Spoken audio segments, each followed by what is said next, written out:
नमस्कार, एक बार फिर से स्वागत है आपके अपने यूट्यूब चैनल देव जी के ट्रिक्स में।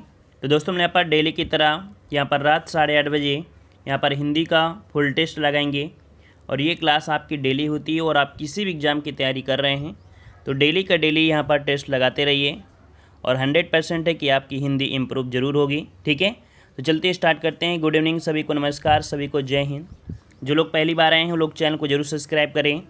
और यहाँ पर एक सीरीज़ आपकी चलाई गई है यहाँ पर मॉर्निंग में सुबह आपको यहाँ पर 6 बजे वीडियो आपको मिल जाएगा, जो कि यहाँ पर देख सकते हैं आपके जीके से रिलेटेड होगा, हिस्ट्री पॉलिटी ज्योग्राफी से। ठीक है ना, तो यहाँ पर आपको मॉर्निंग में भी एक आपकी क्लास अब आपकी बढ़ा दी गई है। ठीक है, तो चलते स्टार्ट करते हैं। सभी को जय हिंद, सभी को वंदे मातरम। जितने लोग पहली बार आए हैं चैनल को जरूर सब्सक्राइब करें। ठीक है, पसंद आ रहा है तो वीडियो को भी लाइक शेयर जरूर करें। चलिए, पहला प्रश्न आपके सामने दिया गया है। क्वेश्चन नंबर आपका 50 है। दोहा, चौपाई, सवैया, सोरठा आदि की प्रथमावली के अंत में निम्न में से कौन सा विराम चिन्ह प्रयोग होता है? चलिए, 50 नंबर आपको जवाब देना है और यहाँ पर सही जवाब क्या हो जाएगा? मतलब इन सभी के चरण के अंत में जो होता है वो आपका होता है अल्प विराम। क्या होता है? अल्प विराम का प्रयोग किया जाता है। यहाँ पर ऑप्शन बनेगा कौन सा? यहाँ पर आपका ए नंबर आपका हो जाएगा। अल्प विराम का प्रयोग करते हैं। ठीक है, याद रहेगा। चलिए, अगला क्वेश्चन आपसे दिया गया है। अनुप्रास और पुनरुक्ति प्रकाश अलंकार का उदाहरण कौन सा है? चलिए, अनुप्रास और पुनरुक्ति प्रकाश अलंकार का उदाहरण क्या है? तो यहाँ पर देख सकते हैं ये क्वेश्चन आपका सरल हो गया। किस उद्देश्य से? क्योंकि अनुप्रास दे दिया इस वजह से। वैसे भी हमने आपको बताया जब भी आपका पुनरुक्ति प्रकाश देता है तो सबसे ज़्यादा सरल अलंकार यही होता है। आपको कोई भी वर्ड होता है वो पुनरुक्ति होता है, मतलब दुरुक्ति वाले वर्ड होते हैं। तो यहाँ पर देख सकते हैं आपसे दिया गया है कौन सा? मुख चंद्रमा है, ये तो आपका है नहीं है, तो है कौन सा? Option D. यहाँ पर देखिए, पात भरी सहरी सकल सुत बारे बारे। यहाँ पर देखो बारे बारे ही आपको पता चल गया एक ऐसा है पुनरुक्ति प्रकाश है। यहाँ पर ऑप्शन कौन सा बनेगा? डी नंबर आपका हो जाएगा, है ना। पुनरुक्ति की गई है, एक ही वर्ण का पुनरुक्ति किया गया है। अगला क्वेश्चन दिया गया है। दाता का विलोम शब्द बताना है। दाता का विलोम शब्द क्या होता है? चलिए, दाता का विलोम शब्द क्या होता है? देखो, यहाँ पर दात्री ये नहीं पूछ रहा है कि यहाँ पर जो दाता है, दाता का स्त्रीलिंग क्या है, ये तो आपसे पूछा नहीं है। तो यहाँ पर दाता का विलोम शब्द क्या होता है? तो यहाँ पर बन जाएगा बी नंबर, याचक होता है। क्या? याचक होता है। ये ऑप्शन बनेगा कौन सा? यहाँ पर आपका बी नंबर। या कभी कभी आपको कृपण भी आपको दे सकता है। ठीक है ना, बल्कि ऑप्शन में दिया नहीं गया है, कृपण भी आपका होता है। चलिए, आते हैं अगले प्रश्न आपसे। अगला पूछा गया है, कल्पना का विशेषण शब्द आपको बताना है। कल्पना का विशेषण क्या बन जाएगा? चलिए, यहाँ पर जवाब देना है। जितने लोग जुड़ चुके हैं लाइक शेयर भी कर दीजिएगा। जितने लोग जुड़ चुके हैं लाइक शेयर भी कर दीजिए। अगर आपने नहीं किया अभी तक तो लाइक शेयर भी कर दीजिए। चलिए, कल्पना जो कि देख सकते हैं यहाँ पर दिया है कल्पना का विशेषण शब्द। कल्पना क्या है? एक भाववाचक संज्ञा। इसमें से अगर आप एक प्रत्यय जोड़ देते हैं तो आपका विशेषण बनकर तैयार हो जाएगा। तो बनेगा क्या? काल्पनिक बनेगा। कौन सा? काल्पनिक ऑप्शन बनेगा ए नंबर, काल्पनिक। इस प्रकार से आपका राइट किया जाएगा। ठीक है, चलिए, अगला क्वेश्चन आपसे दिया गया है। वह व्यक्ति जो दिन में केवल एक बार भोजन करता है क्या कहलाता है? चलिए बताइए, वह व्यक्ति जो दिन में केवल एक बार भोजन करता है उसे क्या कहते हैं? यहाँ पर आपका जवाब क्या बनेगा? तो यहाँ पर आपका एकाहारी। याद रखिएगा, एकाहारी होता है। क्या? एकाहारी होता है। ऑप्शन बनेगा कौन सा? यहाँ पर आपका बन जाएगा ए नंबर। ठीक है, अगला क्वेश्चन आपसे दिया है। कुमार का एक अर्थ है। कुमार का एक अर्थ है, क्या अर्थ होता है यहाँ पर? कुमार का अर्थ क्या होता है? प्रभाव, हीरा, तोता, गौतम। क्या बनेगा? चलिए, यहाँ पर जवाब दीजिए। अच्छा क्वेश्चन आपका है। कुमार का यहाँ पर अर्थ क्या होता है? तो यहाँ पर बन जाएगा ऑप्शन रेड आपके यहाँ पर गौतम। ठीक है, ऑप्शन डी हो जाएगा। कुमार का एक अर्थ अब क्या होता है? गौतम होता है। क्या? गौतम होता है। राजकुमार में उत्पन्न बालक को कुमार कहा जाता है, याद रखिएगा। और महात्मा बुद्ध को भी कुमार अर्थात गौतम अर्थात अच्छे कुल में उत्पन्न कहा भी गया है। ठीक है ना, इस कारण से ऑप्शन डी हो जाएगा। अगला क्वेश्चन दिया है। अर्थ के आधार पर निम्नलिखित वाक्य का भेद बताना है। कह रहा है, ईश्वर करे आपकी यात्रा शुभ हो। यहाँ पर बताइए किस प्रकार का ये वाक्य है? चलिए बताइए कैसा आपका वाक्य है। तो जब भी कभी क्या हो कि आपका दिया गया है शुभ आगमन, मतलब कह सकते हैं शुभ, ईश्वर करे आपकी यात्रा शुभ हो, है ना। यहाँ पर इच्छा प्रकट हो रही है। क्या? इच्छा आपकी हो रही है। यहाँ पर ऑप्शन क्या हो जाएगा? ऑप्शन बने आपका सी इच्छा बोधक होता है। क्या? इच्छा बोधक होगा। ठीक है, अगला क्वेश्चन दिया है निस्तेज का संधिविच्छेद क्या है? निस्तेज का संधिविच्छेद क्या बनता है? चलिए निस्तेज का संधिविच्छेद क्या बनेगा? चलिए यहाँ पर ऑप्शन आ रहा है निस्तेज, नि धन तेज, बिल्कुल सही है। यहाँ पर 57 का ऑप्शन बनेगा नि धन तेज। कौन सा? ऑप्शन ए हो जाएगा, नि धन तेज बनेगा, नि धन तेज बन जाएगा। ठीक है, ये आपका होता है जो कि एक विसर्ग संधि है। ठीक है, और आते हैं अगले प्रश्न को। प्रश्न आपसे अगला पूछा गया है कि जो शब्द विशेषण अथवा क्रिया विशेषण की विशेषता बताते हैं उसे क्या कहते हैं? जो शब्द विशेषण अथवा क्रिया विशेषण की विशेषता बताते हैं उसे क्या कहते हैं? चलिए विशेषण अथवा क्रिया विशेषण है ना, अच्छा क्वेश्चन आपका है। तो यहाँ पर जवाब क्या बनेगा? उन्हें प्राविशेषण कहते हैं। बिल्कुल सही है, जवाब यहाँ पर आ रहा है, ऑप्शन बी आ रहा है सभी का। तो लॉक कर देते हैं, ऑप्शन बी हो जाएगा, प्राविशेषण कहते हैं। ठीक है, अगला क्वेश्चन दिया है माल गोदाम में समास कौन सा है? माल गोदाम मतलब माल के लिए गोदाम, क्या बनेगा? माल के लिए गोदाम, है ना। इसका मतलब है यहाँ पर क्या हो जाएगा? चतुर्थी संप्रदान तत्पुरुष है। क्या? चतुर्थी संप्रदान तत्पुरुष समास आपका है, ऑप्शन बनेगा यहाँ पर आपका ए नंबर। ठीक है, ए नंबर आपका बन जाएगा। अगला क्वेश्चन दिया है मोहन नहीं आने वाला है वाक्य है। मोहन नहीं आने वाला है वाक्य है, कैसा वाक्य है? बलदायक, संदेहवाचक, स्वीकारात्मक या नकारात्मक? तो यहाँ पर दे सकते हैं कि आपको नेगेटिव सेंस आपको दे दिया गया है, नकारात्मक यहाँ पर आपको दर्शाया भी गया है। तो यहाँ पर आपका नेगेटिव है तो आपका जवाब क्या बनेगा? यहाँ पर नकारात्मक है। कैसा वाक्य है? नकारात्मक आपका जवाब बनेगा डी नंबर। अगला क्वेश्चन दिया गया है निम्नलिखित वाक्य का शुद्ध रूप आपका कौन सा है? मतलब अब आप जा सकता है, तो भाई ऐसा तो हम बोलेंगे नहीं। यहाँ पर आप शब्द आपको दिए हैं और आपके बाद इसमें आपने बेइज्जती कर दिया, तो ऐसा तो नहीं होगा। अब आप जा सकते हैं ऐसा होना चाहिए, है ना। अब आप जा सकते हैं, तो ऑप्शन बनेगा कौन सा? डी नंबर आपका राइट हो जाएगा।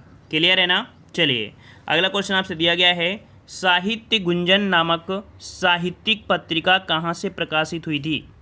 साहित्य गुंजन नामक साहित्यिक पत्रिका कहाँ से प्रकाशित हुई थी? रतलाम से, जबलपुर से, नागौद से या इंदौर से? यहाँ पर आपका जवाब क्या बनेगा? तो ये प्रकाशित हुई थी पत्रिका इंदौर से। कहाँ से? तो साहित्य गुंजन नामक जो साहित्यिक पत्रिका थी ये इंदौर से प्रकाशित हुई थी। ऑप्शन डी आपका राइट हो जाएगा। नेक्स्ट क्वेश्चन दिया है सीमित क्षेत्र में बोली जाने वाली भाषा को कहा जाता है? सीमित क्षेत्र में बोली जाने वाली भाषा को क्या कहा जाता है? भाषा, उपभाषा, बोली या लिपि? चलिए यहाँ पर जवाब देना है, सही क्या बनेगा? ऑप्शन यहाँ पर आ रहे हैं, ऑप्शन आ रहा है यहाँ पर आपका बोली बोला जाता है। चलिए भाई बोली, तो यहाँ पर बिल्कुल सही है। ऑप्शन क्या बनेगा? यहाँ पर सीमित क्षेत्र में बोली जाने वाली बोली को यहाँ पर क्या बोलते हैं? बोली बोलते हैं। ऑप्शन बनेगा यहाँ पर आपका सी नंबर। क्या बन जाएगा? तो 63 का ऑप्शन यहाँ पर आ गया है, ऑप्शन सी। लगभग सभी का जवाब बिल्कुल सही आ गया है। चलिए अगला क्वेश्चन दिया है मगही किस उपभाषा की बोली है? मगही किस उपभाषा की बोली है? राजस्थानी, पश्चिमी हिंदी, पूर्वी हिंदी या बिहारी हिंदी? चलिए 64 का जवाब देना है, 64 का जवाब देना है। मगही दिया है, मगही। और मगध साम्राज्य की अगर हम बात करते हैं तो ये बिहार में था, है ना। मगध साम्राज्य आपके बिहार में, तो इससे आपको याद रहेगा कि मगही अर्थात बिहार की 3 बोलियाँ हैं, भोजपुरी, मगही और आपकी मैथिली, मिथिला नरेश। Option D. अगला क्वेश्चन दिया है संशोधन के लिए उपयुक्त शब्द आपका कौन सा है? संशोधन के लिए हम लोग शब्द क्या करते हैं? तो कभी कभी आपने सुना होगा मॉडिफाई करना, है ना, या कह सकते हैं मॉडिफिकेशन। क्या बोलते हैं? मॉडिफिकेशन बोल देते हैं। यहाँ पर ऑप्शन का आंसर बनेगा 65 नंबर में, ऑप्शन बी हो जाएगा मॉडिफिकेशन। ऑप्शन बी राइट हो जाएगा। नेक्स्ट क्वेश्चन दिया गया है निम्न विकल्पों में से वाक्य के लिए उपयुक्त लोकोक्ति का चयन करना है। निम्न विकल्पों में से वाक्य के लिए उपयुक्त लोकोक्ति का चयन कीजिए। कह रहा सीमित दायरा होना। सीमित दायरा होना का अर्थ क्या होता है? चलिए यहाँ पर जवाब देना है सीमित दायरा होना। वाक्य के लिए सही लोकोक्ति आपको बताना है। मियाँ की दौड़ मस्जिद तक क्या होती है? सीमित दायरा होना मतलब होता है मियाँ की दौड़ मस्जिद तक। ऑप्शन आपका ए राइट हो जाएगा। ठीक है। नेक्स्ट क्वेश्चन दिया गया है निम्न में से शुद्ध वर्तनी शब्द आपको पहचानना है। निम्न में से शुद्ध वर्तनी शब्द आपको पहचाना है। छिपकली, जययाला, उजयाला, उजयाला, रचयिता, युधिष्ठिर। चलिए यहाँ पर 67 नंबर में जवाब यहाँ पर दे सकते हैं छिपकली तो ऐसी होती नहीं है, उजियाला भी नहीं होगा, देर रचयिता यहाँ पर बिल्कुल सही है। यहाँ पर ऑप्शन सी आपका राइट बिल्कुल आ रहा है, जिसका जवाब बिल्कुल आ रहा है राइट है सी नंबर। नेक्स्ट क्वेश्चन दिया है निम्न शब्द युग्म के विकल्पों में से सही अर्थभेद आपको चयन करना है। कह रहे तप और तप्य, है ना। तप मतलब क्या होता है और तप्य मतलब क्या होता है। देखो तप मतलब तप करने वाला, है ना। यहाँ पर कह सकते हैं आपका बनेगा क्या, आपका बनेगा यहाँ पर तपस्या और शिव, क्या बनेगा। तो यहाँ पर तप मतलब होता है तपस्या और तप्य मतलब होता है आपका शिव। तो इसका जवाब बनेगा सी नंबर आपका बनेगा, ठीक है। ऑप्शन बनेगा कौन सा, सी नंबर। नेक्स्ट क्वेश्चन दिया है किस समूह में सभी शब्द उत्कर्ष के पर्यायवाची हैं। किस समूह में सभी शब्द उत्कर्ष के पर्यायवाची हैं। उत्कर्ष के पर्यायवाची, उत्कर्ष मतलब क्या होता है, उत्थान, है ना, तरक्की करना या अभ्युदय होना, है ना, आपकी होते हैं। तो इसका मतलब है आपका जवाब क्या बनेगा, उत्थान, तरक्की, अभ्युदय और समृद्धि। यहाँ पर जवाब हो जाएगा सी नंबर आपका राइट, ठीक है। नेक्स्ट क्वेश्चन दिया है छत्तीसगढ़ी किस भाषा की बोली है। छत्तीसगढ़ी किस भाषा की बोली है। तो यहाँ पर हमने आपको बताया भी होगा कि पूर्वी हिंदी की 3 बोलियाँ होती हैं और पूर्वी हिंदी की 3 बोलियाँ ए बी सी, अवधी, बघेली और छत्तीसगढ़ी। अवधी, बघेली, छत्तीसगढ़ी, मतलब आपका जवाब क्या बनेगा, यहाँ पर आपका बी हो जाएगा कि छत्तीसगढ़ी आपकी आती है पूर्वी हिंदी में, ठीक है। नेक्स्ट क्वेश्चन दिया है किस शब्द में ऋषि स्वर नहीं है। किस शब्द में ऋषि स्वर नहीं है। चलिए ऋषि स्वर आपका नहीं है, किस में नहीं है, कृपा, कृष्णा, दृष्टि और आपका रिवाज। तो यहाँ पर आपका 71 नंबर में यहाँ पर ऋषि स्वर किस में नहीं है, रिवाज में। मतलब ये जो आपका ऋषि है ये रा नहीं होता है, यहाँ पर याद रखिएगा ये जो आपके नीचे लगे होते हैं ना, ये यही का आपका कह सकते हैं आधा होता है। मतलब ये जो ऋषि है इसका आधा जो आपका होता है यही होता है, मतलब ऋषि आधा यहाँ पर माना जाता है, ठीक है। तो ये रा नहीं होता है, ये ऋषि वाला होता है ना, रिले बोल देते रिले। तो ये इसमें है लेकिन रिवाज में नहीं है। नेक्स्ट क्वेश्चन है कारतूस किस भाषा का शब्द है। कारतूस किस भाषा का शब्द है, अरबी, फारसी, फ्रेंच या तुर्की। चलिए कारतूस किस भाषा का है, 72 नंबर में लॉक करिए, जल्दी से ऑप्शन लॉक करिए। जो लोग बाद में जुड़े भाई वीडियो को लाइक शेयर भी करते रहिए, कहने वाले आप करते हैं, आप लोग लाइक शेयर भी कहने पर ही करते हैं, ऐसे नहीं करते हैं। चलिए यहाँ पर देख सकते हैं वह कारतूस किस भाषा का है, 72 नंबर में।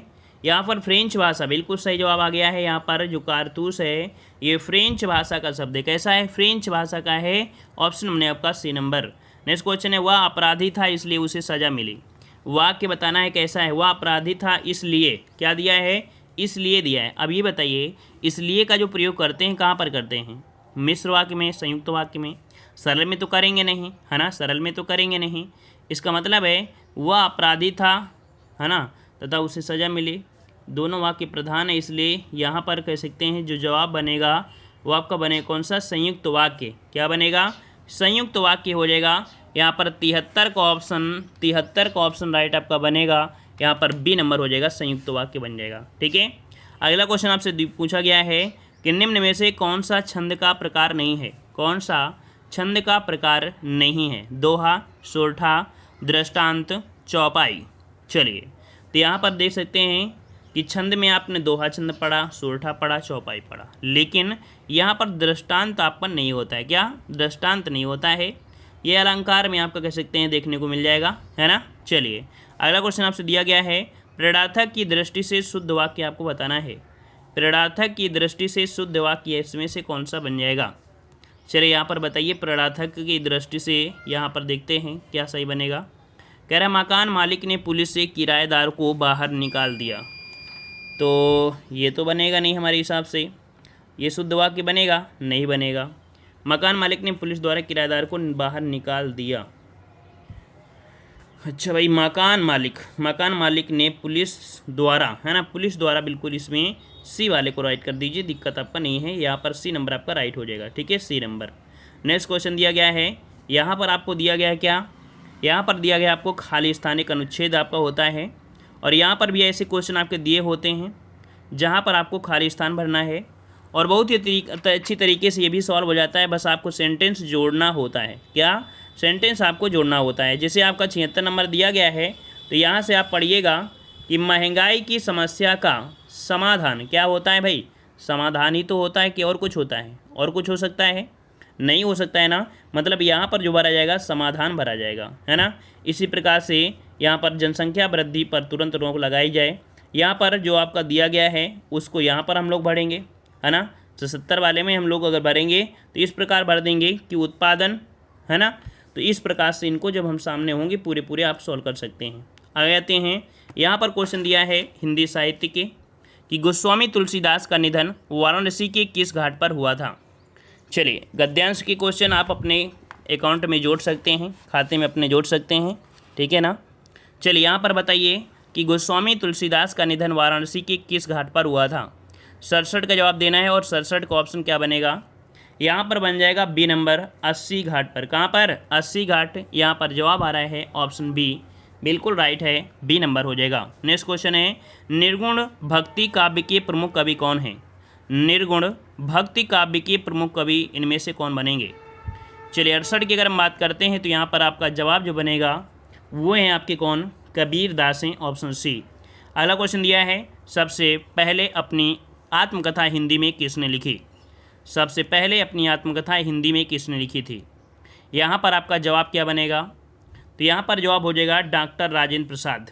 इनमें से सबसे पहले अपनी आत्मकथा जो लिखी थी वो आपका लिखा था किसने, डॉक्टर राजेंद्र प्रसाद ने लिखा था। यहाँ पर ऑप्शन आपका बनेगा ए नंबर। नेक्स्ट क्वेश्चन है, राष्ट्र कवि के रूप में प्रसिद्ध हैं। कई बार आपने प्रैक्टिस सेट में देखा होगा, पूछा भी जाता है कि राष्ट्र कवि के रूप में किसे जाना जाता है। तो राष्ट्र कवि के रूप में हम लोग जानते हैं किसे, मैथिली शरण गुप्त को। ऑप्शन आपका बनेगा यहाँ पर आपका सी नंबर, ठीक है। चलिए, अगला बताइए, छायावाद के प्रवर्तक का नाम। छायावाद के प्रवर्तक का नाम आपसे पूछा गया है, छायावाद के प्रवर्तक का नाम क्या है। चलिए, यहाँ पर जवाब आ रहा है ऑप्शन ए नंबर, बिल्कुल सही है। छायावाद के प्रवर्तक का नाम क्या है, तो आपकी जयशंकर प्रसाद। यहाँ पर ऑप्शन बनेगा कौन सा, यहाँ पर बनेगा ऑप्शन आपका ए नंबर, जयशंकर प्रसाद, ठीक है। नेक्स्ट क्वेश्चन है, भूषण किस रस के कवि थे। भूषण किस रस के कवि थे, वीर रस, रौद्र रस, श्रृंगार रस या करुण रस। चलिए, 72 नंबर में यहाँ पर ऑप्शन बनेगा क्या, भूषण किस रस के थे, तो आपके वीर रस के थे। यहाँ पर आपका जवाब बनेगा कौन सा, ए नंबर, वीर रस के थे, ठीक है। वीर रस, यहाँ पर पूछा किस रस के कवि, तो आपके वीर रस के, ठीक है। नेक्स्ट क्वेश्चन है, हिंदी का आदि कवि किसे माना जाता है। अच्छे क्वेश्चन है, बेहतरीन क्वेश्चन है, लाइक शेयर भी करते रहिए, मोटिवेट करते रहिए, ठीक है। सब लोग लाइक शेयर जरूर करते रहेंगे, ठीक है। चलिए बताइए, हिंदी का आदि कवि किसे माना जाता है। हिंदी का आदि कवि माना जाता है किसे। यहाँ पर जवाब आ रहा है ऑप्शन डी नंबर या सी नंबर। हिंदी का आदि कवि किसे कहते हैं, तो आपके स्वयंभू को। किसे, स्वयंभू ऑप्शन बनेगा यहाँ पर सी नंबर, ठीक है। नेक्स्ट क्वेश्चन है कि रामचरितमानस में कितने कांड हैं। रामचरितमानस में कितने कांड हैं। चलिए, यहाँ पर जवाब देना है, सही जवाब क्या बन जाएगा। चलिए, तो बिल्कुल इजी क्वेश्चन है, रामचरितमानस में कितने कांड हैं। तो यहाँ पर 73 का ऑप्शन बनेगा, 74 का ऑप्शन बनेगा कौन सा है, यहाँ पर आपका सी नंबर 7 है। कितने हैं, 7 हैं। कभी कभी सोपान भी दिया होता है ना, कांड नहीं होंगे तो कभी कभी सोपान भी आपको दिया होता है, ठीक है। चलिए, आते हैं अगले क्वेश्चन की ओर। क्वेश्चन आपसे अगला दिया है, हिंदी के प्रथम मौलिक उपन्यासकार कौन है। हिंदी के प्रथम मौलिक उपन्यासकार कौन है। चलिए, यहाँ पर बताना है श्रीनिवास दास, प्रताप नारायण मिश्र, महावीर प्रसाद द्विवेदी, भारतेंदु हरिश्चंद्र। चलिए, तो यहाँ पर देखिए, यहाँ पर आपके रामचंद्र शुक्ल ने हिंदी का पहला मौलिक उपन्यास परीक्षा गुरु को माना है। किसे, परीक्षा गुरु को माना है। लेकिन यहाँ पर आपकी श्रीनिवास दास, इन्होंने भी माना है। तो ऑप्शन में आपको एक दे दिया है, तो आपको इन्हीं को मानना है। अगर ऑप्शन में नहीं होता तो आपके पास एक ऑप्शन और होता कि आचार्य रामचंद्र शुक्ल, ठीक है। आचार्य रामचंद्र शुक्ल ने हिंदी का प्रथम मौलिक उपन्यास यहाँ पर किसे माना है, तो आपकी परीक्षा गुरु को, ठीक है। चलिए, अगला है, कलाधर उपनाम से कविता लिखते थे। तो कलाधर उपनाम से जो कविता लिखते थे वो कौन लिखते थे। तो यहाँ पर आपका जवाब क्या बनेगा, जयशंकर प्रसाद। और जयशंकर प्रसाद के हिसाब से ऑप्शन देखेंगे तो आपका यहाँ पर आंसू बन जाएगा, ठीक है। यहाँ पर याद रखिए, डायरेक्ट क्वेश्चन आपको इससे याद रखना है कि कलाधर उपनाम से जो कविताएं लिखते थे वो आपके जयशंकर प्रसाद लिखते थे, ठीक है। जयशंकर प्रसाद लिखते थे, ये आपको रटना है, ठीक है। अगला क्वेश्चन आपसे पूछा गया है, कह रहा आपसे, अमृता प्रीतम किस भाषा की साहित्यकार हैं। अमृता प्रीतम किस भाषा की साहित्यकार है। हिंदी, पंजाबी, सिंधी या उर्दू। यहाँ पर आपका जवाब सही क्या बन जाएगा, तो यहाँ पर ऑप्शन आ रहा है बी नंबर, यहाँ पर आपका पंजाबी बिल्कुल सही जवाब है। ये पंजाबी के सबसे लोकप्रिय लेखकों में से एक थी। पंजाब अर्थात भारत में जो गुजियारावाला ज़िला है वहाँ पर आपकी पैदा हुई थी। ठीक है, चलिए, और कहा जाता है कि पंजाबी भाषा की पहली कवित्री भी इन्हें ही माना जाता है, आपके अमृता प्रीतम को। ठीक है, नेक्स्ट क्वेश्चन दिया गया है, खड़ी बोली का दूसरा नाम क्या है। चलिए 78 का ऑप्शन बिल्कुल ईजी है, यहाँ पर आपका कौरवी हो जाएगा, कौरवी है ना।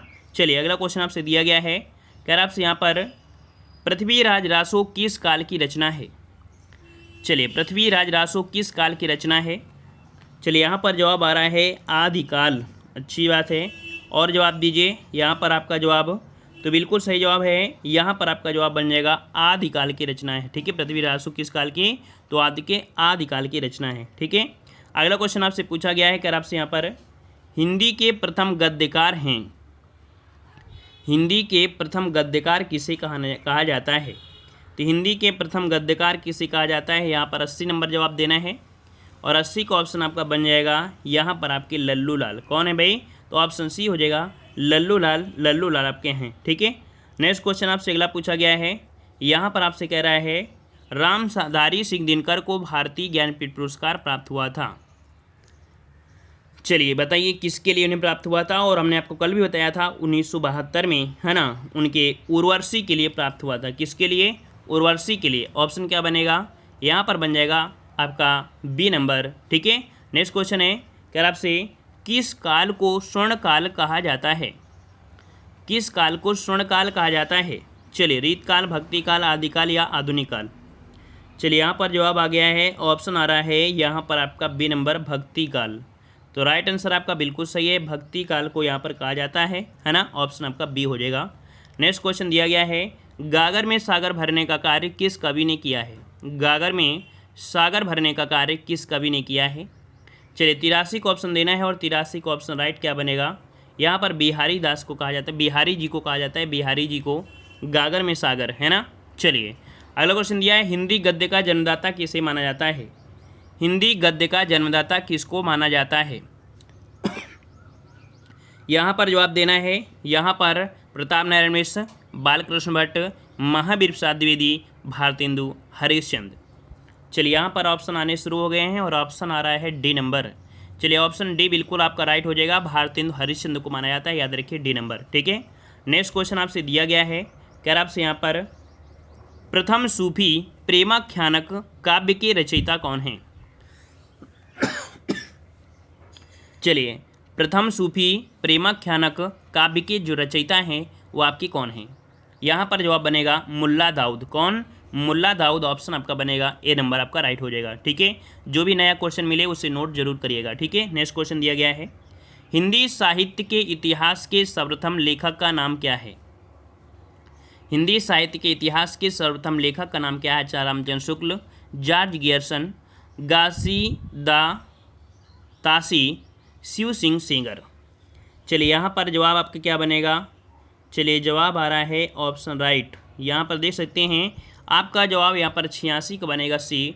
यहाँ पर घासीदास, है ना, घासीदास, वैसे गरसादास आपका होता है ना। तो यहाँ पर आपका जवाब सी आपका हो जाएगा। नेक्स्ट क्वेश्चन दिया है, कह रहा आपसे हिंदी साहित्य के प्रारंभिक काल को आचार्य शुक्ल ने क्या कहा है। हिंदी साहित्य के प्रारंभिक काल को आचार्य शुक्ल ने क्या कहा है। चलिए 87 का जवाब देना है। तो यहाँ पर 87 का जवाब क्या बनेगा, ऑप्शन बनेगा आपका सी, सिद्ध सामंत काल। ठीक है, हिंदी साहित्य के प्रारंभिक काल को आचार्य रामचंद्र शुक्ल ने सिद्ध सामंत काल कहा है। ऑप्शन सी राइट आपका बन जाएगा। अगला, कामायनी किस प्रकार का ग्रंथ है। कामायनी किस प्रकार का ग्रंथ है, मतलब ये क्या है, चंपू काव्य है, महाकाव्य है, खंड काव्य है या मुक्तक काव्य है। ठीक है, जब कभी भी गद्य और पद्य दोनों शैली में लिखा जाता है उसे चंपू शैली बोल देते हैं, चंपू काव्य। ठीक है, यहाँ पर याद रखिए कामायनी एक महाकाव्य है, जो कि आपके जयशंकर प्रसाद का महाकाव्य, ऑप्शन बी आपका राइट हो जाएगा। ठीक है, अगला है, दिनकर किस रस के कवि हैं। दिनकर किस रस के कवि माने जाते हैं। बीरस, करुण रस, रौद्र रस या श्रृंगार रस। चलिए यहाँ पर आपका जवाब हो जाए कौन सा। देखो ये तो आपके सबसे पहले क्या थे, लेखक भी रहे हैं, कवि रहे हैं और निबंधकार भी रहे हैं, और इन्होंने आधुनिक युग के श्रेष्ठ वीर रस के रूप में इन्हें स्थापित किया गया है। किसमें, वीर रस के रूप में इन्हें स्थापित किया गया है, अर्थात वीर रस। यहाँ पर ऑप्शन आपका ए हो जाएगा। अगला क्वेश्चन आपसे दिया गया है, कह रहा आपसे निराला को कैसा कवि माना जाता है? क्रांतिवादी, पलायनवादी, भाग्यवादी या अवसरवादी? चलिए 90 का ऑप्शन क्या बनेगा? तो यहाँ पर निराला जी का जो कह सकते हैं एक ओजस्वी और नए तेवर के आपके क्रांतिकारी है ना, एक ऐसे आपके क्रांतिकारी ने कहा जाता है। याद रखिएगा कि जो निराला जी थे इनका जन्म हुआ था 1897 ईस्वी में, ठीक है ना, और उनकी कविताओं में ओजस्वी और नए तेवर के कारण इन्हें क्रांतिकारी कवि कहा जाता है, ठीक है। निराला जो थे आपके छायावादी प्रवर्तक आपके थे, ठीक है। राम की शक्ति पूजा इनकी एक लंबी कविता भी है। ऑप्शन आपका ए हो जाएगा। नेक्स्ट क्वेश्चन आपसे दिया गया है, अष्टछाप के सर्वश्रेष्ठ भक्त कवि के रूप में किसका नाम लिया जाता है? यहाँ पर जवाब देना है और सही जवाब इनमें से कौन सा बन जाएगा। कल कोई कमेंट कर भी रहा था, है ना, कि यहाँ पर क्या होगा, तो देख सकते हैं यहाँ पर आपसे पूछा गया है अष्टछाप के सर्वश्रेष्ठ भक्त कवि के रूप में किसका नाम लिया जाता है? चलिए, कुंभनदास, कृष्णदास, सूरदास या परमानंद दास? तो याद रखिएगा ये अष्टछाप के कवियों में सबसे ज्येष्ठ थे आपके कुंभनदास, ठीक है। कौन? तो आपके सबसे ज्येष्ठ मतलब सबसे बड़े थे कुंभनदास, और सबसे छोटे की अगर बात करते हैं तो सबसे कनिष्क थे नंददास, ठीक है। सबसे कनिष्क थे, छोटे थे, नंददास थे। तो इसका जवाब आपका बनेगा ए नंबर। सर्वश्रेष्ठ भक्त कवि के रूप में जो माना गया है ना अष्टछाप में, वो कुंभनदास को माना गया है। नोट कर लीजिएगा अच्छी तरीके से, ठीक है ना। और काव्य सौराष्ट्र की दृष्टि से, किससे? काव्य सौष्ठव की दृष्टि से सर्वप्रथम स्थान सूरदास का आता है। तो दोनों पॉइंट में अंतर है, ठीक है। यहाँ पर कह सकते हैं कि काव्य सौष्ठ की दृष्टि से सूरदास का पहला स्थान आता है, ठीक है ना। फिर आपका किसका आता है? तो आपके कह सकते हैं नंददास का आता है, फिर नंददास का आता है। लेकिन अगर ऐसे पूछा जाता है तब आप कुंभनदास बताएंगे, ये क्योंकि सबसे कनिष्क सबसे ज्येष्ठ थे, ठीक है। नेक्स्ट क्वेश्चन आपसे यहाँ पर दिया गया है, कह रहा है निम्नलिखित कवियों में से गांधी जी ने किस कवि को राष्ट्र कवि का सम्मान दिया? निम्नलिखित कवियों में से गांधी जी ने किस कवि को राष्ट्र कवि का सम्मान दिया है? यहाँ पर ऑप्शन राइट क्या बनेगा 92 नंबर में? तो 92 का जवाब यहाँ पर क्या बनेगा? आप लोगों को जवाब देना है, क्योंकि इस प्रश्न का जवाब हमने आपको बहुत पहले भी बता दिया है, कई बार आपको बताया भी है, ठीक है ना। तो इसका जवाब जितने लोग जुड़े हैं सभी लोग जवाब देंगे। साथ में आप लोग बताइएगा कि आज का जो स्कोर रहा है वो आपका कितना रहा है, ठीक है। आप गद्यांश जो आपका दिया था अनुच्छेद, उसके भी आप नंबर जोड़ सकते हैं। और क्वेश्चन उम्मीद है शायद आज 56-57 क्वेश्चन भी आपके रहे हैं, है ना। तो ऐसे ही डेली टेस्ट आपको मिलते हैं। तो अगर आप नए हैं तो चैनल को सब्सक्राइब करें। और यहाँ पर उम्मीद है कि कल से आपकी एक सुबह 6 बजे एक वीडियो भी आपको आने वाला है, तो उस वाली क्लास को भी आप डेली यहाँ पर कह सकते हैं देखते रहिएगा। बेहतरीन क्लास होगी, अच्छी क्लास होगी, सुबह 6 बजे आपको मिलेगा। और शायद हम संविधान से ही स्टार्ट करेंगे, ठीक है। तो चलते हैं, आज की क्लास में इतना ही रखते हैं, ठीक है। सभी लोग लाइक शेयर भी करें, नए हैं तो चैनल को सब्सक्राइब करें, ठीक है। वीडियो लाइक करें, शेयर करें, ठीक है। जो आप दे सकते हैं वो आपके क्या है, तो आपका लाइक ही है, ठीक है। सपोर्ट करते रहिए। जो भी समय सारणी में कोई परिवर्तन होता है तो भी आपको यहाँ पर जानने को मिल जाएगा। तो आप लोग चैनल को जरूर सब्सक्राइब करें, ठीक है। बेल आइकन को भी प्रेस करें। जय हिंद, वंदे मातरम, गुड नाइट सभी को।